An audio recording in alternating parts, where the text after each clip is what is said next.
Assalamualaikum warahmatullahi wabarakatuh. Perkenalkan, nama saya Maulana Azhar Tajuddin. Saya dari kelas 10 dan saya berasal dari SMA Muhammadiyah 2 Surabaya. Jadi pada kesempatan kali ini saya ingin membuat video tentang kerajaan Hindu Buddha di Indonesia, mapel sejarah ya teman-teman.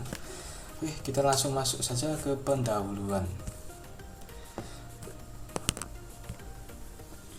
Pendahuluan, Indonesia pernah mengalami masa kejayaan kerajaan Hindu Buddha.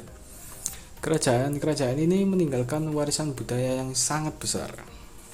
Pengaruh India sangat kuat dalam sistem pemerintahan, seni, sastra, dan agama. Selanjutnya, masuknya Hindu Buddha ke Indonesia, yaitu melalui perdagangan internasional pada abad ke-1 Masehi. Di sini ada beberapa teori-teori. Teori-teori yang masuknya agama adalah teori Brahmana, teori kesatria, teori Waisya, dan teori arus balik. Lalu ada adaptasi budaya lokal dan India. Ciri-ciri kerajaan Hindu Buddha. Nah, di sini pemerintah membentuk kerajaan. Raja dianggap sebagai titisan dewa. Pengguna aksara Pahlawa dan bahasa Sanskerta. Peninggalan berupa candi, prasasti, arka, dan kitab sastra. Lalu di sini kerajaan-kerajaan Hindu, ya. Yang pertama ada Kerajaan Kutai, Kalimantan Timur, ya. Kerajaan Hindu tertua abad ke-4 Masehi, prasasti Yupa. Lalu yang kedua ada Kerajaan Tarumanegara, berasal dari Jawa Barat. Raja terkenal Punawarman, prasasti Ciaruteun, kebun kopi. Lalu yang ketiga Kerajaan Mataram kuno, Hindu, pusatnya di Jawa Tengah. Kita lanjut ke Kerajaan Buddha ya teman-teman. Di sini yang pertama, Kerajaan Sriwijaya, berasal dari Sumatera Selatan. Pusat agama Buddha dan maritim. Prasasti Kedukaan Bukit Nalanda. Oke. Setelah itu yang kedua, Kerajaan Mataram kuno, berasal dari Buddha ya ini.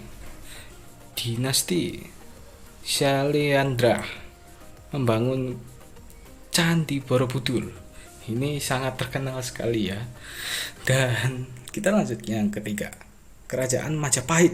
Ini juga kerajaan yang sangat terkenal ya teman-teman. Sinkretis Hindu Buddha.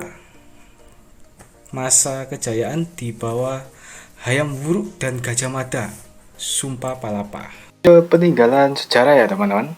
Di sini ada Candi Borobudur, Prambanan, Medut. Prasasti ada Yupa, Jateun, Talang Tuwo. Lalu ada kitab Arjuna Wiwah dan Sutasoma.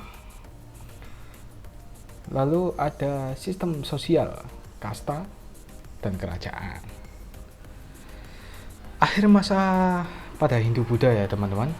Jadi akhir masa kerajaan Hindu Buddha di Indonesia ditandai oleh beberapa faktor utama yang menyebabkan kemunduran dan akhirnya runtuhnya kerajaan-kerajaan tersebut ya. Berikut ini adalah beberapa penyebab utama.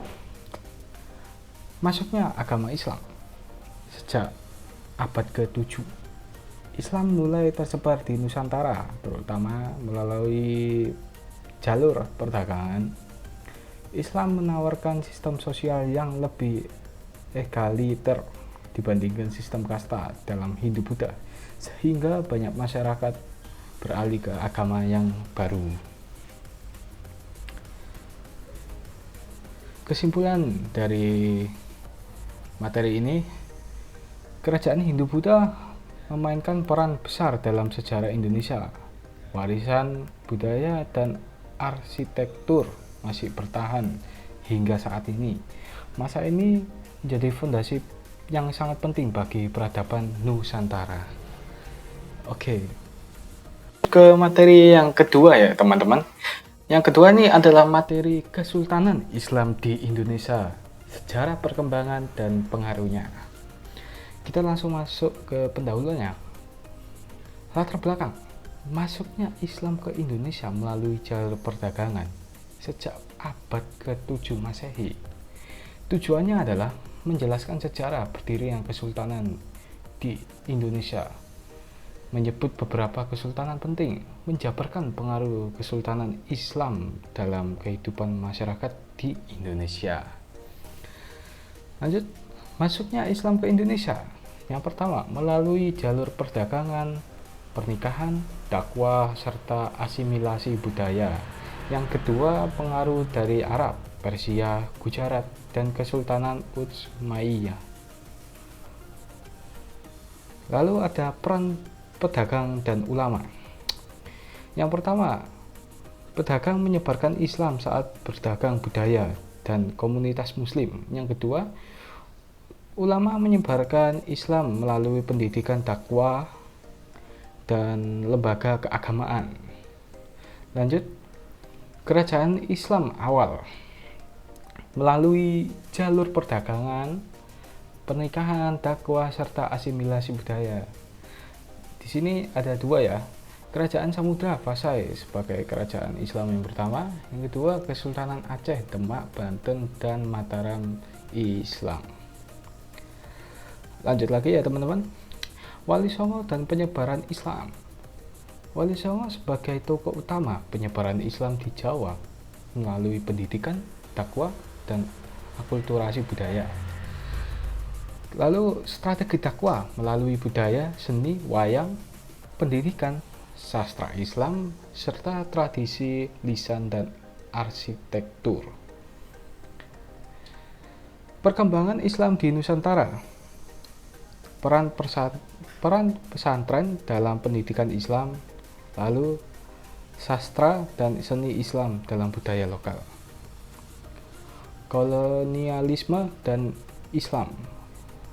Pertama, perlawanan terhadap penjajah Belanda dan Jepang. Dua tokoh Islam seperti Pangeran Diponegoro dan Imam Bonjol. Dalam pergerakan nasional, yang pertama organisasi Islam, Syarikat Islam, Muhammadiyah, dan NU. Kontribusi umat Islam dalam kemerdekaan. Islam dalam kemerdekaan Indonesia. Perdebatan Piagam Jakarta dan Pancasila.